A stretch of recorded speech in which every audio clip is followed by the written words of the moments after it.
फईज़ा ज़बा तुम फ़ासिनु ज़बहा, जब तुम जानवर को ज़बा करो तो अच्छे तरीके से ज़बा करो, एहसान के साथ ज़बा करो।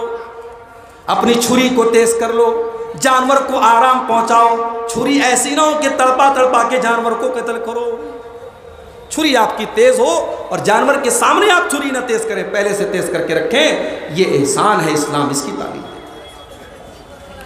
एहसान का एक मतलब ये भी है, आपने किसी से कर्जा लिया, 100 रुपया आपने लिया और लौटाने का टाइम आया तो आपने 100 की जगह 110 दे दिया।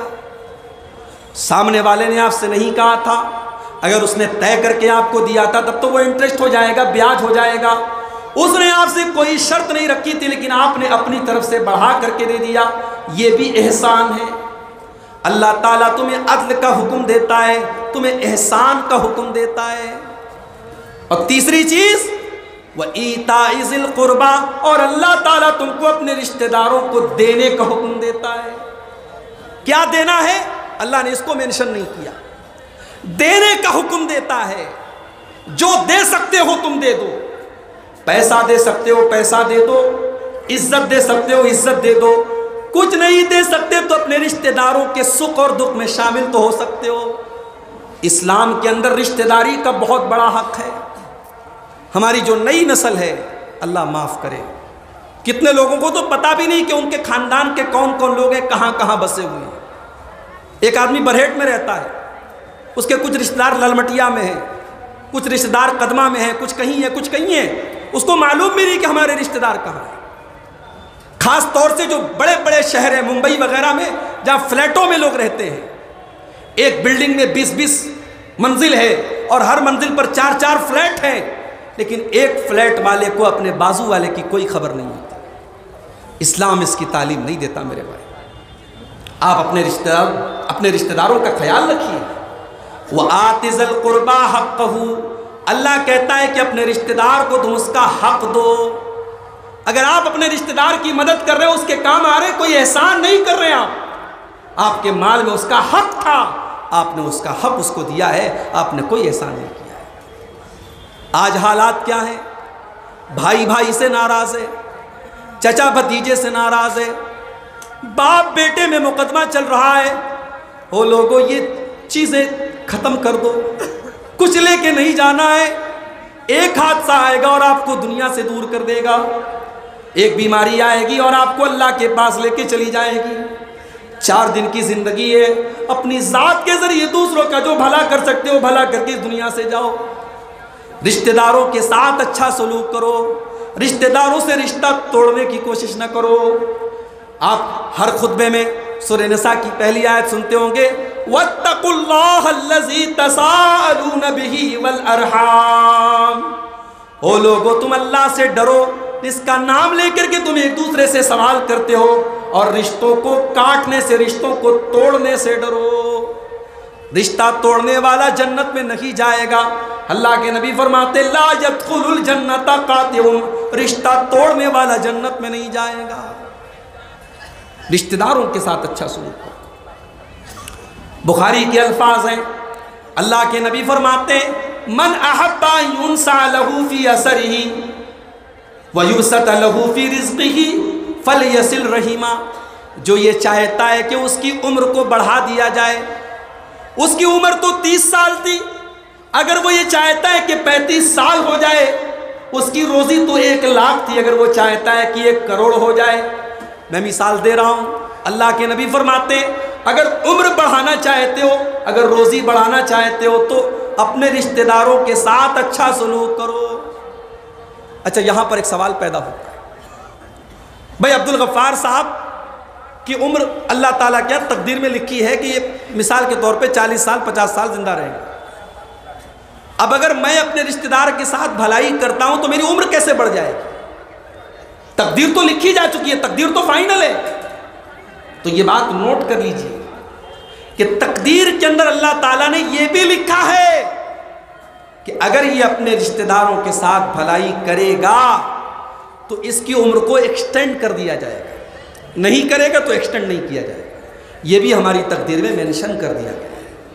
और यही मतलब है इस हदीस का कि जो चाहता है कि उसकी उम्र बढ़ा दी जाए, और उसकी रोजी को बढ़ा दिया जाए, वो अपने रिश्तेदारों के साथ अच्छा सलूक करे। मेरे नौजवान साथियों, अपनी माँ से और अपने बाप से पूछा करो कि हमारे रिश्तेदार कौन कौन हैं, और अपने रिश्तेदारों के सुख दुख में शामिल हुआ करो। अल्लाह के नबी फरमाते हैं, तअल्लमू मिन अंसाबिकुम मा तसिलून बिही अरहामकुम।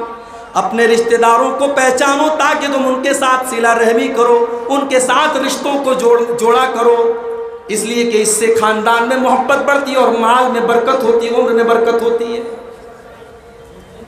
तो रिश्तेदारों को देने का हुक्म दिया अल्लाह। 3 चीजें हो गई पॉजिटिव। अब आ जाइए 3 चीजों से अल्लाह मना करता है। वयनहा अनिल फाहशाई वल मुनकरी इन्नल्लाह यअमुरु बिल अदलि वल इहसानि व ईताइ ज़िल क़ुरबा वयनहा अनिल फाहशाई वल मुनकरी वल बग़ी यइज़ुकुम लअल्लकुम तज़क्करून। अल्लाह ताला तुमको मना करता है, रोकता है फाहशा से। फाहशा किसको कहते हैं? फाहशा कहते हैं ऐसी बुराई को जिसके अंदर बेहयाई पाई जाए। फहश का मतलब होता है जो चीज जाहिरी तौर पर ही लग रही हो कि यह गलत है। मुनकर का मतलब बुरी चीज, और फहशा का मतलब जिसका ताल्लुक अखलाकी बुराई से हो, जिसके अंदर वल्गैरिटी पाई जाती हो। अल्लाह ताला मुनकर से भी तुम्हें रोकता है और फहशा से भी तुम्हें रोकता है। आज आप देख लीजिए समाज का क्या हाल है। रोजाना मेरे पास व्हाट्सएप पर खबरें आती हैं, कभी लखनऊ से खबर आ रही है, कभी कलकत्ता से आ रही है, कभी दिल्ली से आ रही है, कभी मुंबई से आ रही है।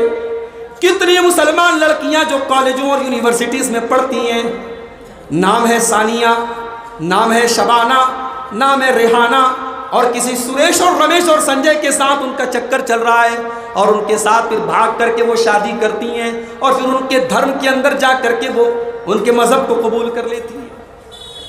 ये हालात है आज हमारी कौम के, और हम सोए पड़े हैं मेरे प्यारे साथी।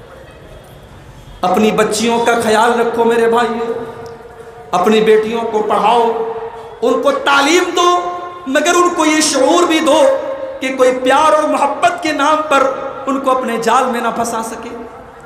और मेरा तजर्बा ये कहता है, जिन लड़कियों को घर में प्यार नहीं मिलता, माँ का प्यार नहीं मिलता, बाप का प्यार नहीं मिलता, उन लड़कियों के इस तरीके के जाल में फंसने के चांसेस ज़्यादा होते हैं। मेरे नबी ने तो ये तालीम दी है कि बेटियों को प्यार दिया जाए, बेटियों को मोहब्बत से पाला जाए, और बेटियों के जायज़ शौक़ और अरमान को पूरा किया जाए। अल्लाह के प्यारे नबी फरमाते हैं, मन आला जारियतैनी हत्ता तबलुगा जा यौमल क़ियामति अना व हुवा कहातैन। आपने अपनी दोनों उंगलियों से इशारा करके फरमाया, जिसने 2 लड़कियों की परवरिश की और यहाँ तक कि वो लड़कियाँ जवान हो गईं, तो उन दोनों लड़कियों का बाप क़यामत के दिन मेरे साथ रहेगा। और इस तरीके से आपने अपनी दोनों उंगलियों को दिखाया। जब मुझे तीसरी बेटी पैदा हुई और जब मैंने सोशल मीडिया पर यह खबर डाली कि मुझे तीसरी बच्ची पैदा हुई, तो बाज़ लोगों ने कहा, मौलवी साहब आपका तो रिजर्वेशन हो गया, जन्नत तो पक्की हो गई आपकी। मैंने कहा, भाई ऐसी बात नहीं कहनी चाहिए, शर्तें हैं उसके अंदर। ठीक है, बेटियों की परवरिश पर जन्नत की बशारत दी गई, मगर अल्लाह के नबी ने यह भी